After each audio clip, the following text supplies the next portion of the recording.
The Right Side with Doug Billings.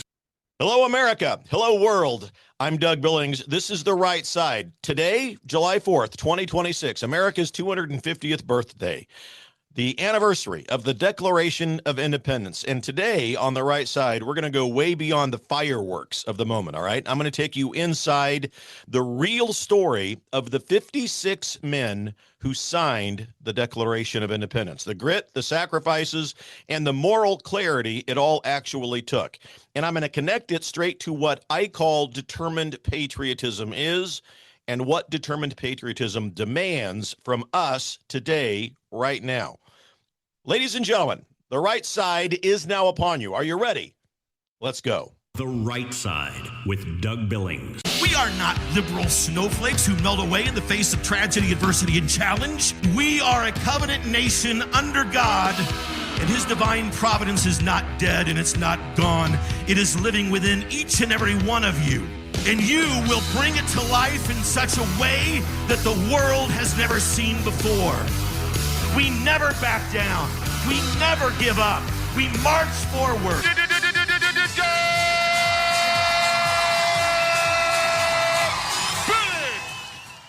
Okay, hello, America. Hello, world. Welcome to The Right Side. I'm Doug Billings, your lovable host. Make sure that you click the bell, subscribe, follow, so that you get all of the notifications of new content that we put out. Follow me on YouTube at The Right Side, Doug Billings, on X at Doug Billings. Find me on Truth Social, Facebook, The Right Side with Doug Billings, all of that good stuff. Follow and like and share.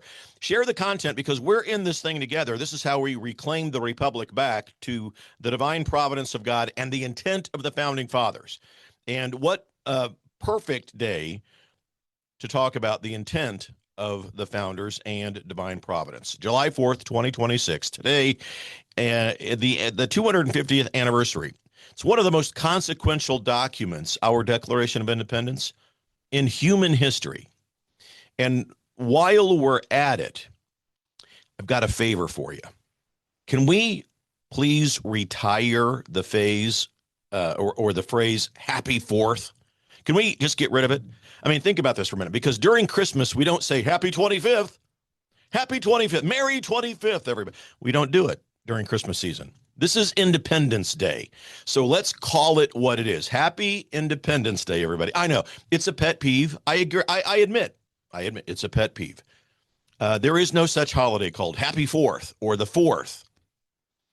So happy Independence Day. Thank you for indulging me, letting me get that out of the way. But instead of just the usual fireworks stories and the look across the Republic about parades and so forth, I want to take us inside of the moment when everything changed in America.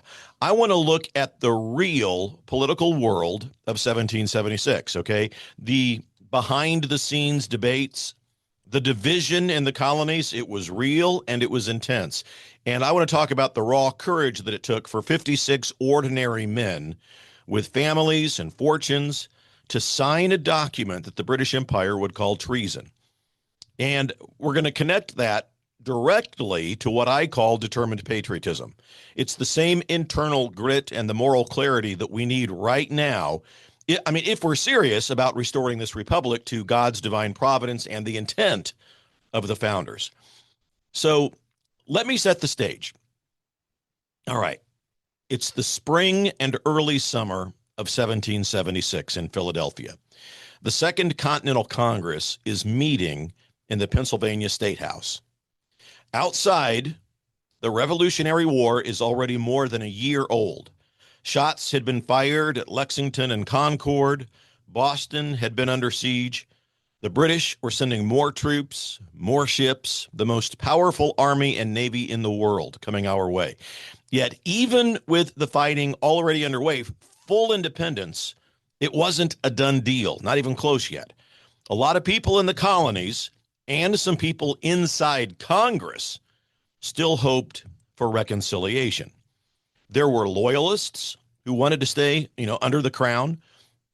There were moderates who thought that just one more petition to the king might fix things. There were lots of merchants, farmers, business people, attorneys, doctors, clergy, all had family ties to Britain that, it pulled against the inclination, just against a clean break away from England. Every colony had been given delegates to this convention, and the delegates were given instructions. Some of them actually forbade voting for independence. These instructions: you cannot vote for independence. Now go to Philadelphia, but you are not to vote for independence.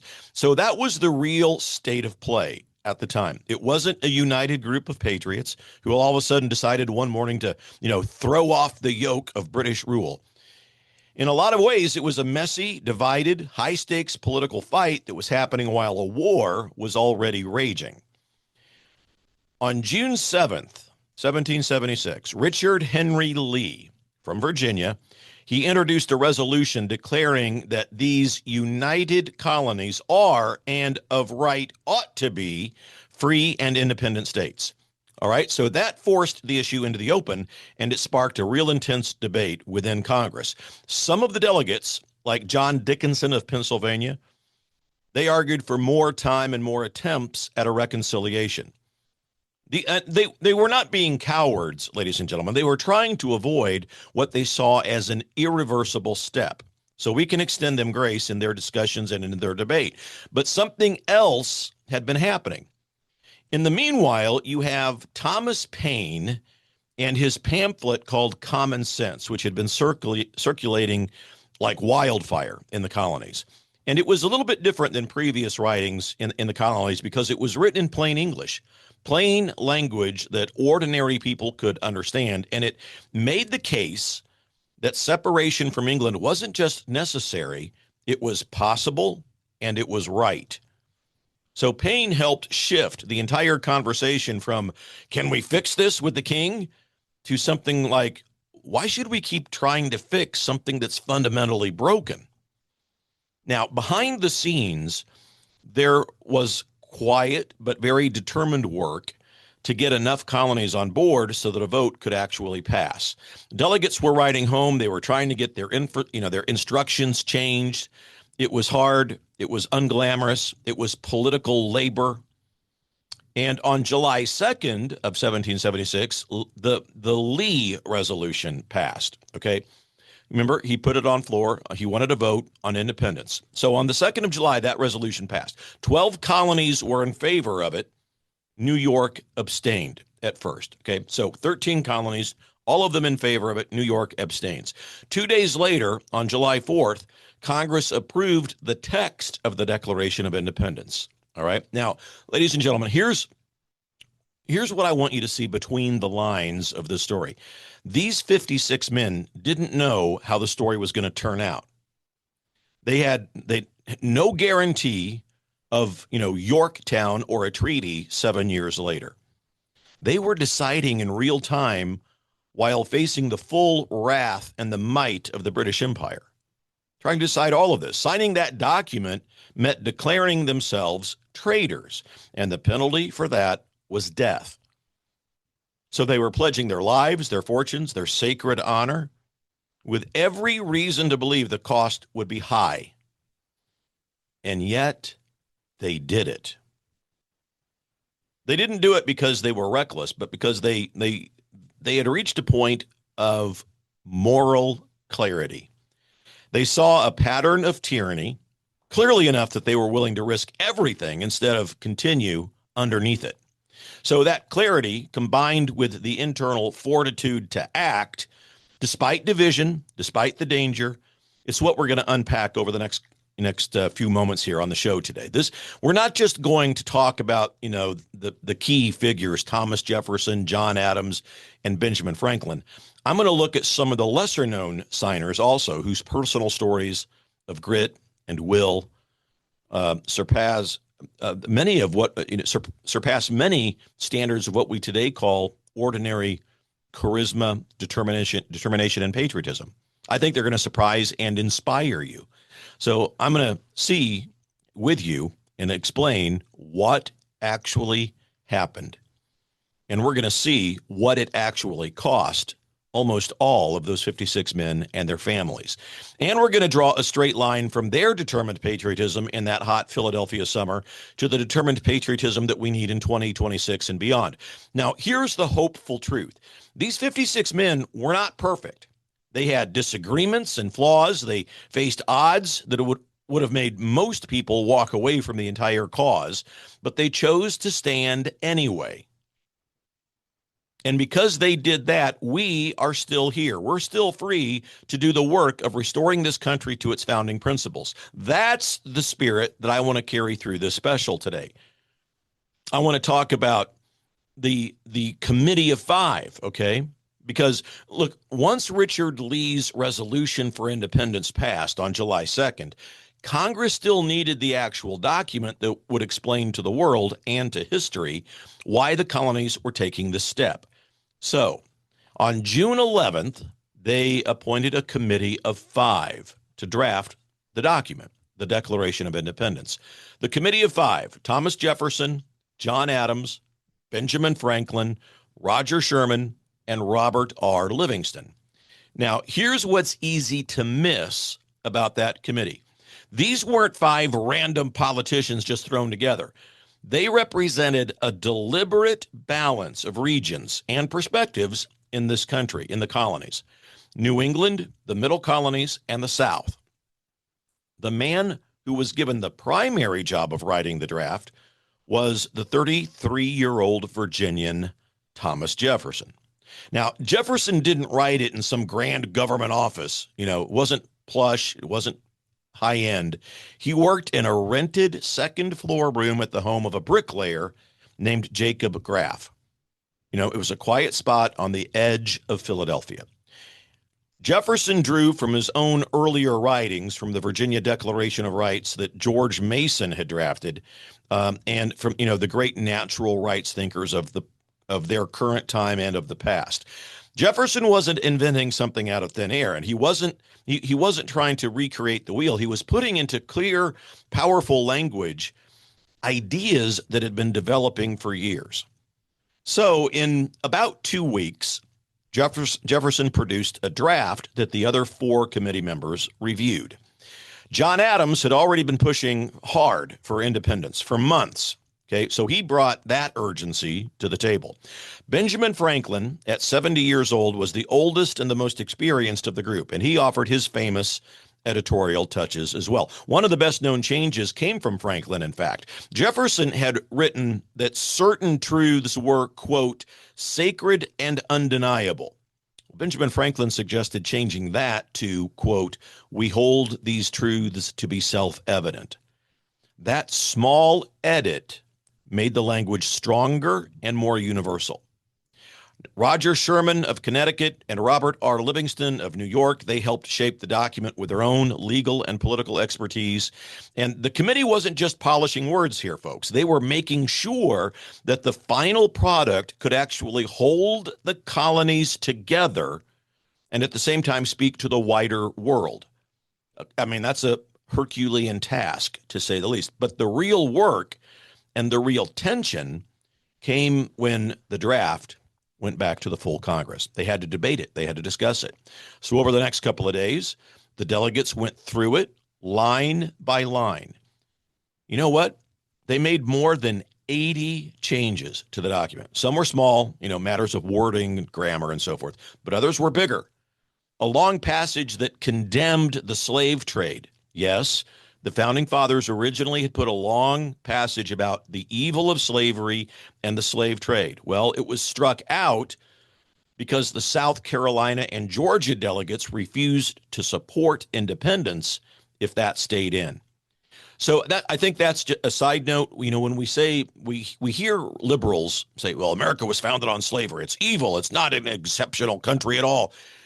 They tried. The Founding Fathers wrote language in there that they wanted to identify as, anti-slavery language. They understood the evil of it all, but they also had to compromise and keep a group of 13 colonies together. So what their hope was, ladies and gentlemen, that their principles and their ideas were, and they are, nearly perfect. that future generations would fix what they couldn't. Okay, so we extend them grace in this, but this is a collective group of 13 colonies who didn't agree and were famous for those disagreements. So South Carolina and Georgia wouldn't stay in the game if the anti-slavery language was in there. There was other language that was too harsh towards the British people as a whole, and they softened that up to focus only on the king and his ministers. So all of this wasn't just a bunch of hotheads scribbling in a back room, okay? This was serious, deliberate statesmanship.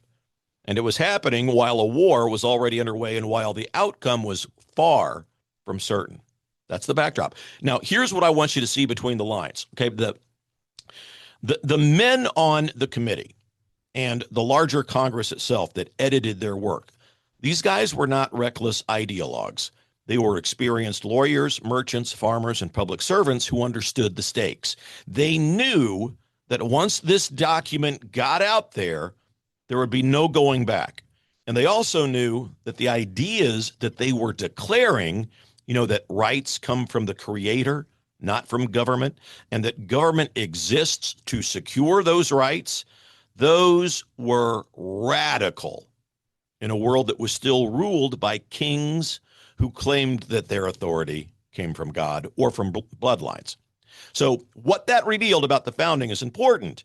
America wasn't born from a mob or a sudden emotional outburst. It was born from a process of reasoned argument, moral clarity, and the willingness to count the cost before taking the step. So these 56 men had studied history. They understood what happens when people surrender their liberties piece by piece, and they decided that the pattern of abuses that they had endured had crossed the line that they could no longer ignore. And that same clarity and willingness to act on principle, even when it's costly, even when the outcome is uncertain, is exactly what determined patriotism looks like. It's not about having a perfect condition or a guaranteed victory. It's about seeing the truth clearly enough to stand on it anyway. And once the final text was approved on July 4th, well, the real test began. The Declaration had to be signed and it had to be defended. Most people know the big names on that document, but the strength of the moment didn't come from just those famous men. It came from the full group of 56 who eventually signed it, including quite a few of those names most Americans today wouldn't recognize, but whose personal stories of grit and sacrifice are every bit as powerful. And so that's where I want to head next, because this committee of 5 gave us the words, but it took 56 men from all 13 colonies to put their names on the final document. Most people can name Thomas Jefferson, John Adams, Benjamin Franklin, maybe John Hancock, but the real strength of that document came from the full group, including those names that, again, they don't appear in textbooks very often, but yet, whose personal courage and sacrifice were every bit as real. For example, take Caesar Rodney of Delaware. On the night of July 1st, 1776, the Delaware delegation was deadlocked. Thomas McKean was for independence. George Reed was against it. Okay, a courier rode very hard from Philadelphia to Dover to tell Rodney that the vote was hanging in the balance. Rodney was already very ill. He had suffered from asthma. He had a painful cancerous growth on his face. But he got on his horse anyway, and he rode nearly 80 miles through a violent thunderstorm and arrived in Philadelphia the next morning, still in his boots and spurs, covered in mud. And Caesar Rodney walked straight to the hall and cast the deciding vote for independence. So Delaware joined the yes column, and the moment and the momentum held. So that single ride helped make the vote unanimous. Caesar Rodney signed the Declaration of Independence later, and he kept serving even as his health declined. Then you can look at the 3 signers from Georgia. Button Grenowit, he signed the document briefly serving as an acting governor. He died in May of 1777 from wounds that he received in a duel with a political and military rival. He was only 42 years old. Button Grenowit. His fellow Georgian signers, Lyman Hall and George Walton, They also paid immediate prices for their participation in all of this. Walton, who had risen from an orphan and a carpenter's apprentice to a lawyer, was wounded and captured during the British siege of Savannah, Georgia in 1778.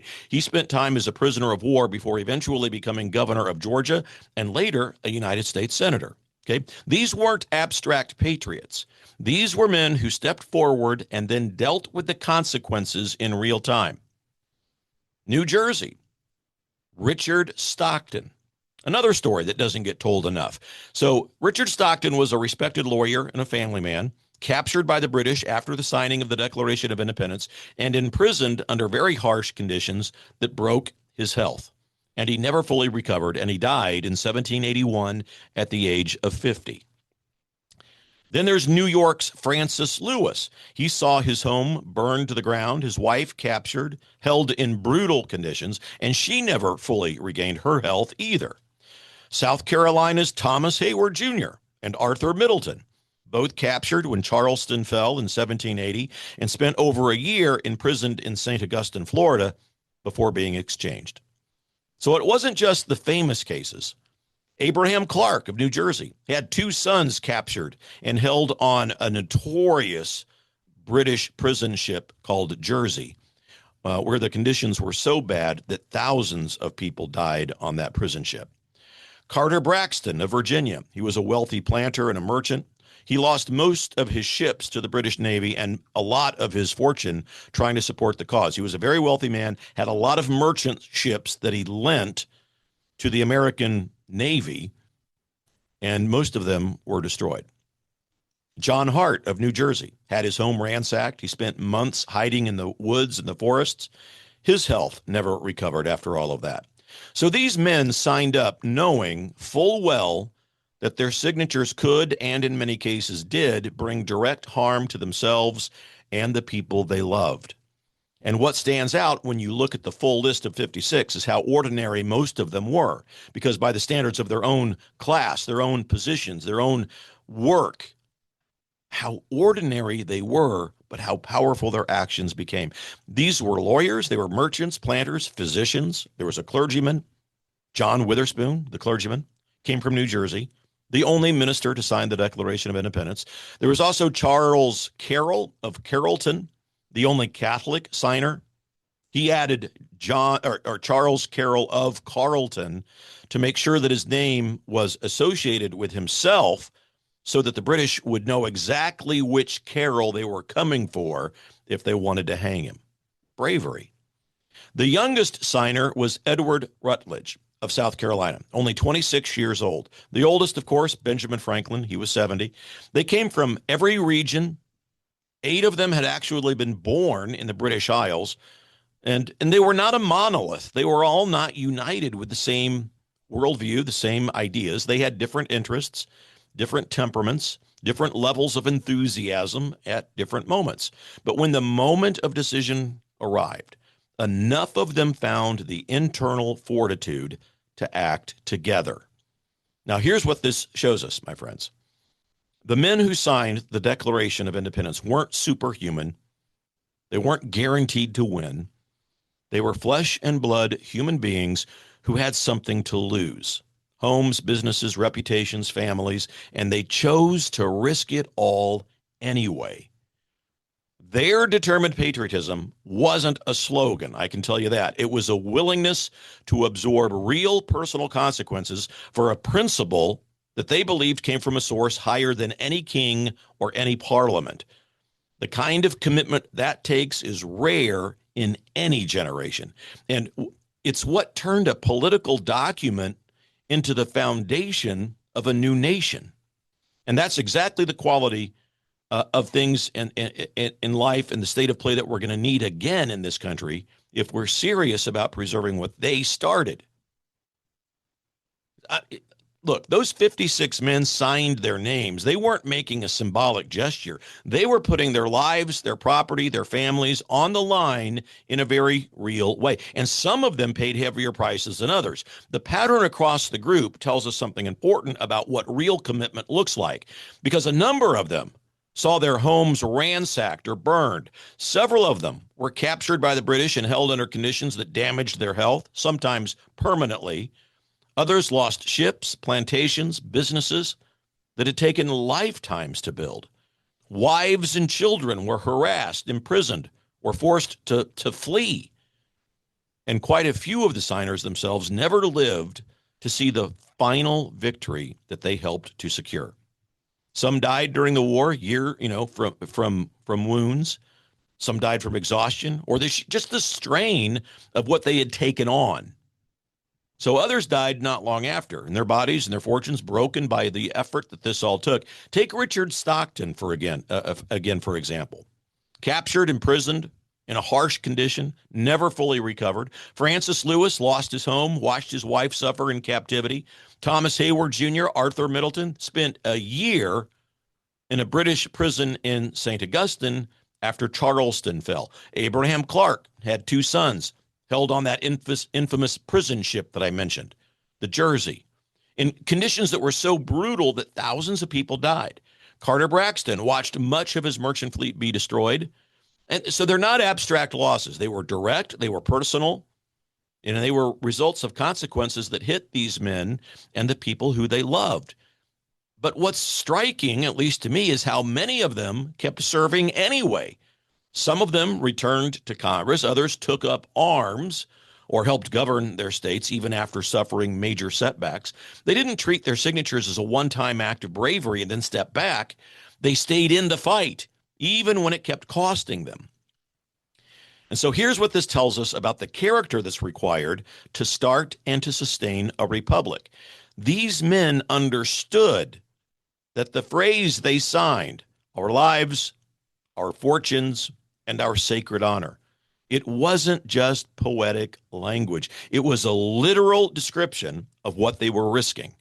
And unlike a lot of leaders in some other revolutions who used the chaos that was caused to enrich themselves, these signers came out of the war, at least most of them did, poorer than they were when they went in.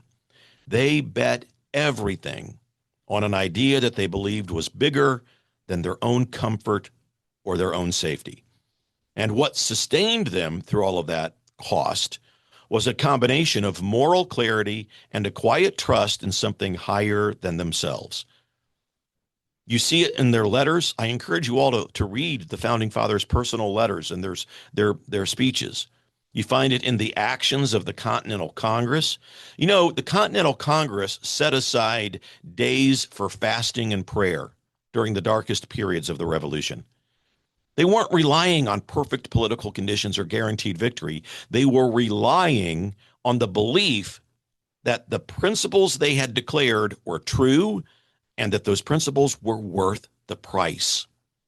That kind of internal fortitude is rare, and it's also exactly what determined patriotism demands in any generation, because it's easy to wave a flag when everything's going well. It's a lot harder to keep showing up and to keep sacrificing and to keep defending the principles when it costs you something real. Your time, your reputation, your resources, your income, your family, your comfort. The men who signed in 1776 showed us what that looks like in practice.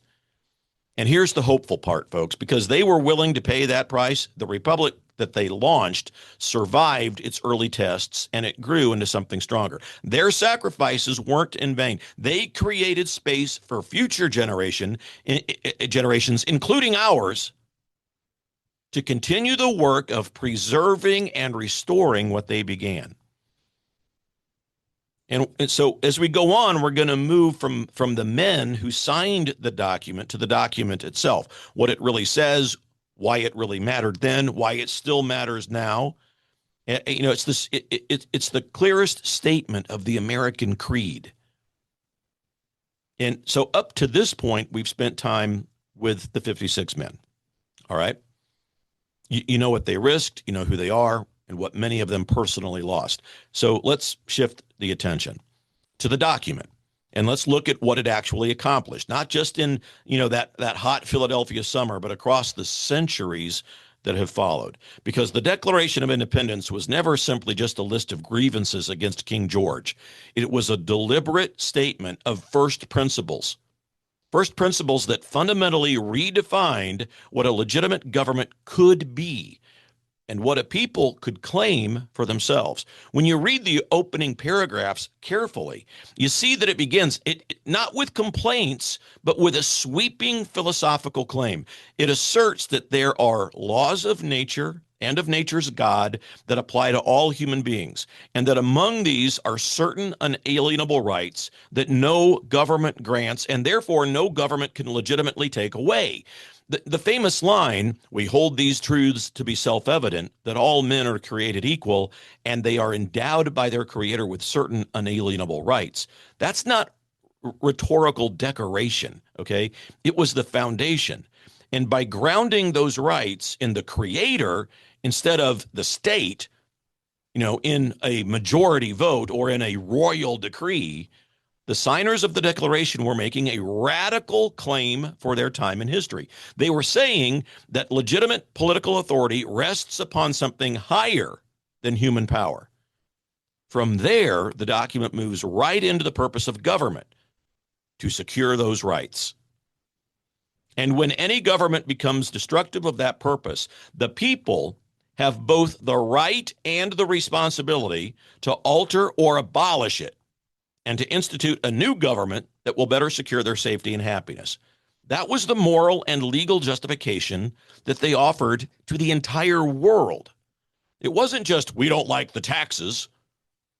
It was a carefully reasoned argument that the British government had violated the fundamental reason government exists in the first place. Okay, now here's what's easy to miss if you only skim the list of grievances at the end of the document. The Continental Congress didn't just simply accept Jefferson's draft. They spent several days editing it line by line, and many of those changes actually strengthened the final product. They removed some of the sharper language that was directed at the British people as a whole, and they kept the focus squarely on the king and his ministers. They cut the long passage condemning the slave trade because South Carolina and Georgia delegates made it clear that they wouldn't support independence if that language remained. So those were political compromises, agreed, but they were compromises made in service of actually achieving independence so the larger principles could survive and eventually grow. The delegates understood a perfect document that never got adopted would accomplish nothing. The immediate purpose of the Declaration were practical and they were urgent. It gave the colonies a common statement of why they were fighting, which helped unify the people who still thought of themselves primarily as Virginians or New Yorkers or South Carolinians or whatever. It was crafted to appeal also, I might add, to potential European allies, especially France, by framing the conflict in the language of universal rights instead of that narrow colonial complaint avenue. And it created a distinct American political identity. We needed that because it was the very moment that the colonies were breaking away from Britain. So it gave us a distinct American identity. But the deeper and the longer-term power of the document itself lies in what it planted for the future. It functioned as a promissory note, folks. A promissory note to later generations. The signers knew that the new nation was imperfect. Slavery was the most glaring contradiction in the document, and some of them had tried to include stronger language against it, but they were overruled. But they still chose to declare truths that would eventually judge their own society and every society that came after. And that decision required a particular kind of moral clarity and long-term thinking. They were willing to set aside high standard, even though they themselves had not fully met it, trusting that we and other future Americans would do better. So what this tells us about the American founding is profound when you think about it. We weren't established on blood and soil, or on the divine rights of kings, or on the idea that government is the source of rights. We were founded on the conviction that rights come from the Creator, that government exists to protect those rights, and that when government fails at that basic task, the people have both the right and the duty to take action. And that creed is what made the American experiment different from nearly every other nation in history. And it's exactly why the Declaration continues to serve as the clearest statement of who we are and what we're supposed to be.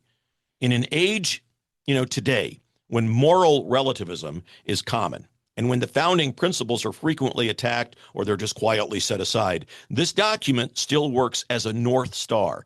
It tells us what we're fighting to preserve and what we're trying to restore when things drift away.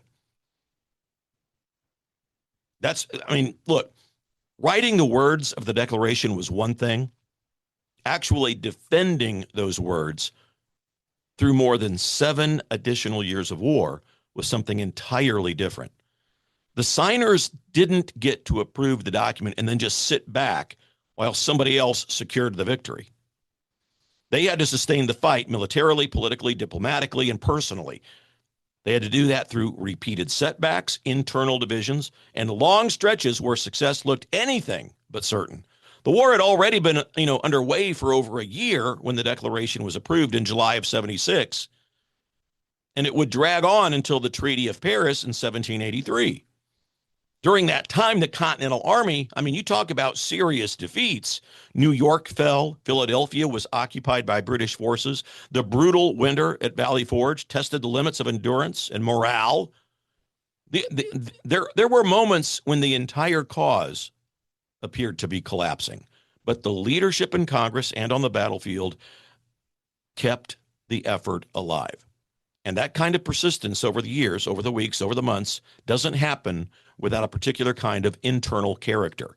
These men also had to hold the colonies together. Don't forget, because they had very real divisions. Not every American supported independence. They were active loyalists who opposed the break with Britain and sometimes worked actively and covertly against it. There were moderates who continually hoped for some sort of reconciliation. Economic interests didn't align cleanly across the colonies. Merchants in port cities often had different concerns than planters in the South. Regional loyalties were strong. Personal rivalries existed within the leadership ranks, but enough people stayed committed to the core principles to keep the movement from fracturing. And that unity wasn't automatic. It had to be maintained through ongoing debate, persuasion, and a shared willingness to put the larger goal ahead of individuals or regional preferences. And what people a lot of times overlook is how much of the decisive work happened a long way from the battlefield.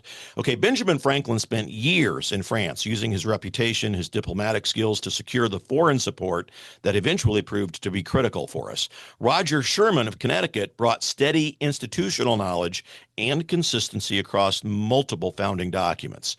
John Witherspoon, he was the only clergyman among the signers, okay? He contributed a moral and a philosophical voice that was shaped by his deep religious convictions and his leadership at what later became Princeton University.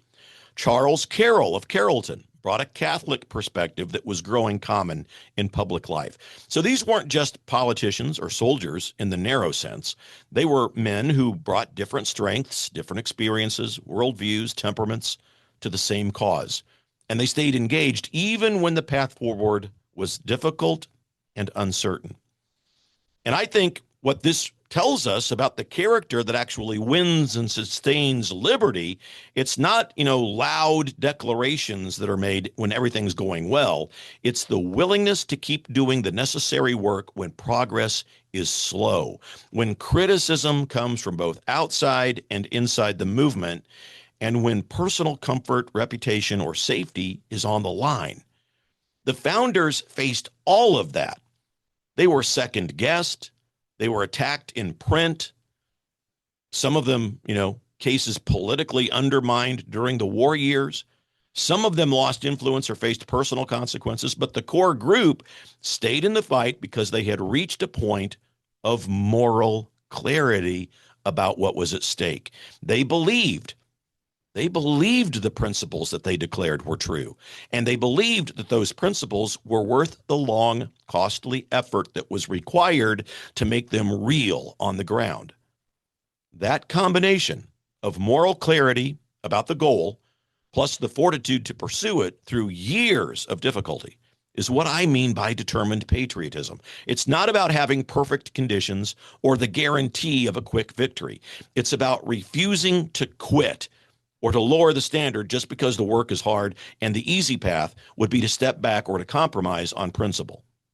We can learn lots of lessons in today's world about all of that, especially for you, all of us who are seeking accountability and justice for people who used the government to go after political opponents in the modern world. All right. So the men who signed the Declaration and then defended it over 7 very difficult years, they showed us what kind of commitment looks like in practice, what it looks like, and again, they were not superhuman. They had doubts, they had disagreements, they had moments of exhaustion, they had times when the outcome looked bleak, but they kept choosing the harder path because they saw clearly what was at stake and what would be lost if they gave up.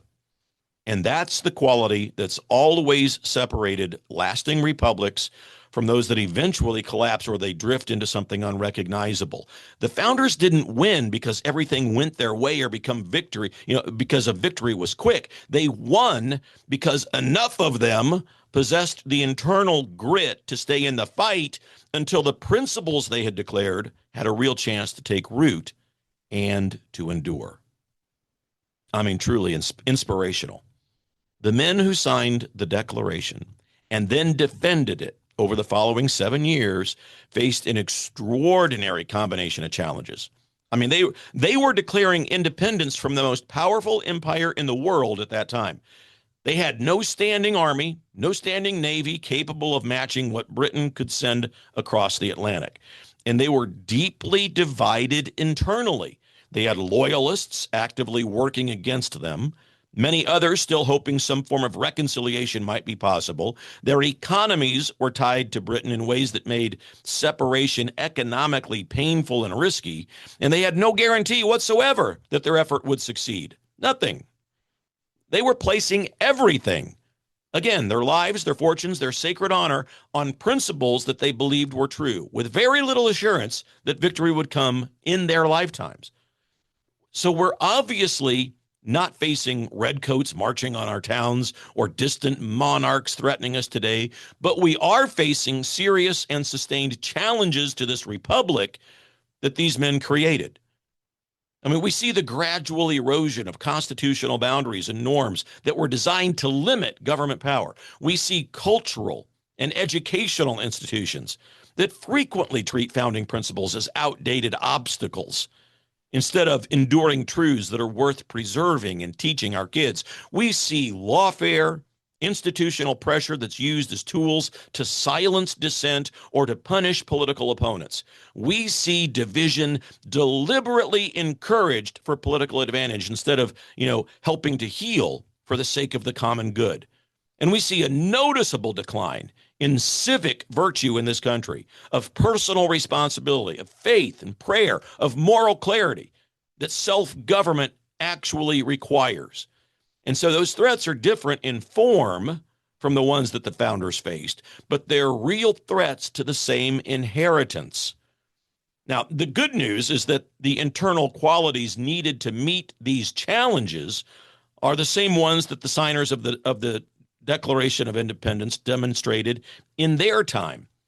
They needed moral clarity, the ability to recognize when foundational principles were being violated, and then the willingness to name it, to call it out plainly. They needed grit, the determination to keep going and keep doing the necessary work, even when the results came slowly and the path forward was difficult. They needed fortitude, the capacity to absorb criticism, to absorb setbacks and personal cost without abandoning the cause. And they needed enough unity around the core principles to continue moving forward, even when they disagreed on lesser matters, okay? So that combination of qualities is, again, what I call determined patriotism. It's not about displaying enthusiasm when it costs us nothing. It's about showing up and staying engaged when it does cost something. Maybe it costs your time, your comfort, your reputation, your resources. It's about refusing to lower the standard just because the work is hard or because progress feels slow. So what I warn you about, all of you people who say, I want vengeance and revenge, I want justice right now. First of all, vengeance and retribution are not conservative values. But it ties into what the founders had to go through: patience and working hard, seeing it through. And it's about doing all of that while you stay anchored in the actual creed that the founders declared, instead of, drifting towards personalities or temporary political advantages or clickbait or emotional reaction or whatever. So what does determined patriotism actually look like in practice in our time?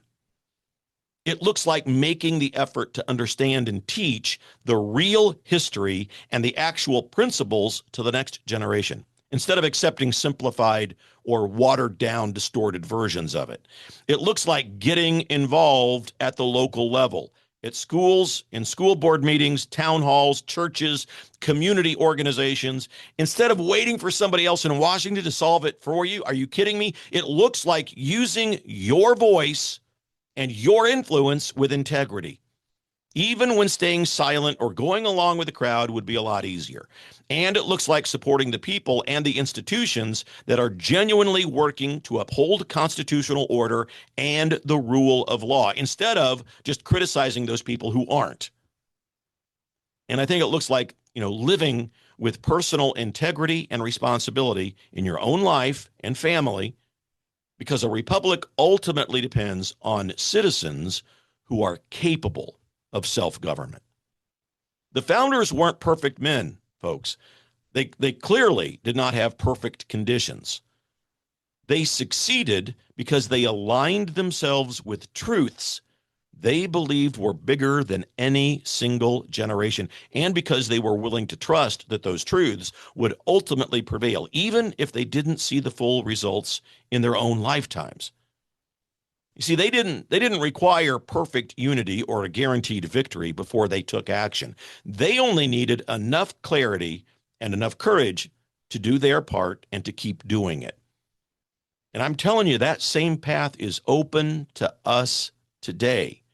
We don't need perfect agreements or ideal circumstances. We need enough people who are willing to see clearly, I think, to speak honestly, to act consistently over time, and to stay in the fight for the long haul. That's how republics are preserved when they're healthy. It's also how they're restored when they've drifted away, by the way. So America, by the way, doesn't need to be fundamentally transformed, as the Dark Messiah Obama stated. We need to be reclaimed back to the providence of God and the intent of the founders. And that's all of that is the direct inheritance of what the determined patriotism, I guess, of what we have been talking about throughout this special program today on the right side. The 56 men who signed the Declaration of Independence, they didn't put their names on a document for themselves. They signed it for the generations they knew that they would never meet. They signed it for people who had not been born yet, people who would inherit whatever kind of country they managed to secure. In 2026, in the year that we mark 250 years of that declaration, that inheritance has come to us. The real question isn't anymore, what they did in that hot Philadelphia summer. The real question is what we will do with what they left us. Every generation faces its own version of that test. The founders were not perfect men, and they didn't leave us a perfect country. They left us a set of principles and a form of government and an example of what it looks like when people are willing to risk a great deal for something they believe is bigger than themselves. They showed us what moral clarity can do, what grit and forfeit can do, that they aren't just admirable qualities.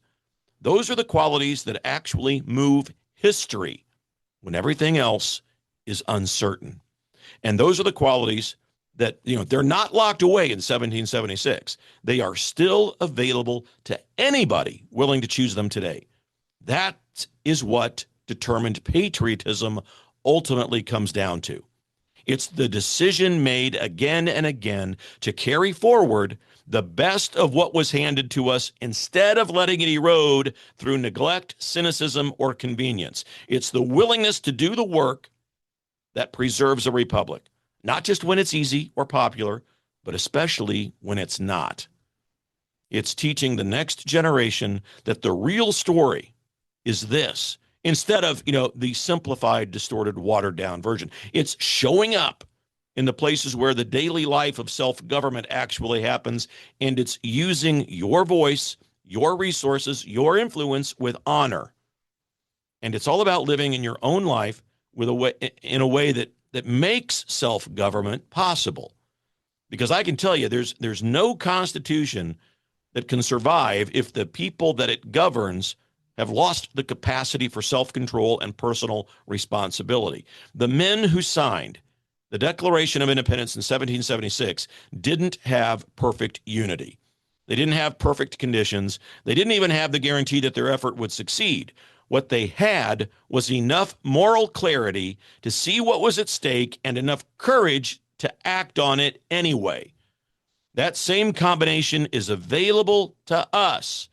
We don't need to be perfect. We don't need to have all of the answers or see the full outcome in our lifetimes. We only need to decide that the principles are worth defending and that we are willing to do our part. This is the real meaning of the inheritance that we celebrate every Independence Day. It's not just fireworks and parades. It's the ongoing responsibility to keep the flame lit. The flame of ordered liberty, of rights that come from the Creator, and of a government that exists to secure those rights instead of to grant or withhold them at its pleasure.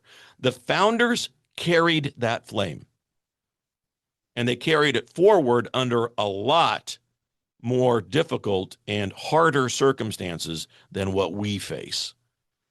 Now it's our turn to carry all that forward under the circumstances that we've been given. So, ladies and gentlemen, as we head into this 250th anniversary, the question I want to leave you with is simple, but it's an important one. What will you do with this inheritance? Are you going to treat it like something that will take care of itself, or will you treat it as something that requires your active, determined participation? The answer to that question, repeated across enough lives, is going to determine what kind of country the next generation receives from us. Happy Independence Day, ladies and gentlemen. Until next time, God bless you. God bless your families. God bless the United States of America.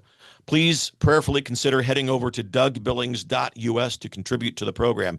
We are in this thing together, ladies and gentlemen. Believe it. For the Republic. Cheers. The Right Side with Doug Billings.